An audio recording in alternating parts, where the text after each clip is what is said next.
आम्ही अजिबात कुठेही तर संदेश पारकर यांनी कणकवलीवासियांचे आभार मानलेले आहेत।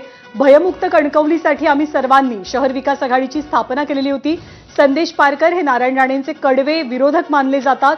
कणकवलीमध्ये 15 पैकी 8 जागी भाजपचा जरी विजय झालेला असला तरी नगराध्यक्षपद हे गेलेलं आहे शहर विकास आघाडीकडे, की जिथे एकनाथ शिंदेंची शिवसेना, ठाकरेंची शिवसेना आणि अन्य छोटे मोठे पक्ष एकत्र आलेले होते। मालवणमध्ये शिवसेनेनं मुसंडी मारली, 10 जागांवरती विजय मिळवला आहे।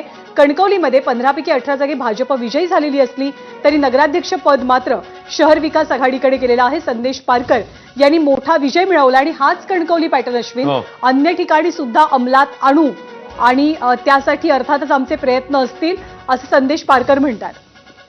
तर कणकवली 15 पैकी 10-8 जागी किंबहुना भाजप विजयी। कणकवली शहर विकास आघाडीचे संदेश पारकर मात्र जिंकले। नगराध्यक्षपद मात्र सेनेकडे गेले आणि नितेश राणे विरुद्ध निलेश राणे अशी निवडणूक किंवा असं एक चित्र जे समोर आलेलं होतं, तिकडे नितेश राणेंना कुठेतरी धक्का बसलेला बघायला मिळतोय आणि निलेश राणेंनी बाजी मारलेली आहे। 15 पैकी 8 जागी भाजप विजयी। कणकवलीमध्ये मात्र शहर विकास आघाडी संदेश पारकर हे जिंकलेले आहेत। त्यामुळे कणकवली असेल आणि अन्य ठिकाणी कोकणामध्ये काय काय निकाल आहेत ते समोर येत आहेत। मालवणमध्ये मात्र शिवसेनेने मुसंडी मारली आहे, 10 जागी विजय मिळवल्या, भाजपने 5 जागी विजय मिळवलाय। त्यामुळे मालवण असेल, कणकवली असेल, कोकणातली निवडणूक खूप सगळ्यांचंच लक्ष वेधून घेणारी होती, कारण ते आरोप प्रत्यारोप झालेले होते आणि एक प्रकारे निलेश राणे विरुद्ध थेट भाजपचे प्रदेशाध्यक्ष रवींद्र चव्हाण यांचा आशीर्वाद घेऊन मी या रणांगणात उतरले होते। तसेच आपले निलेशजी राणे साहेब आणि आपले जिल्हा प्रमुख दत्ताजी सामंत यांचा मला पूर्ण पाठिंबा मिळाला।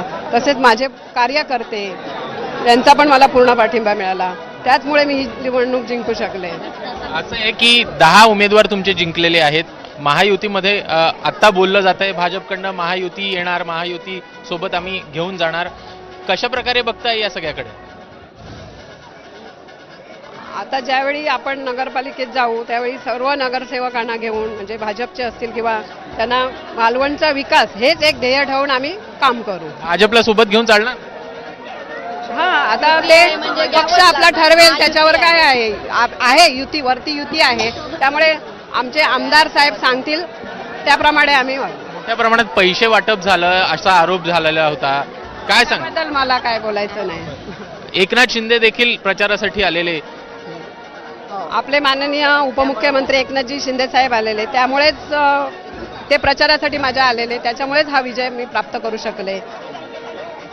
ह्या होत्या ममता वराडकर, ज्यांच्याकडनं स्पष्ट करण्यात येत आहे की एकूणच हा विजय मालवणच्या जनतेचा विजय आहे आणि एकूणच विकास कामांसंदर्भात देखील आपण एक पुढाकार महायुती म्हणून घेऊ। कॅमेरामॅन अरविंद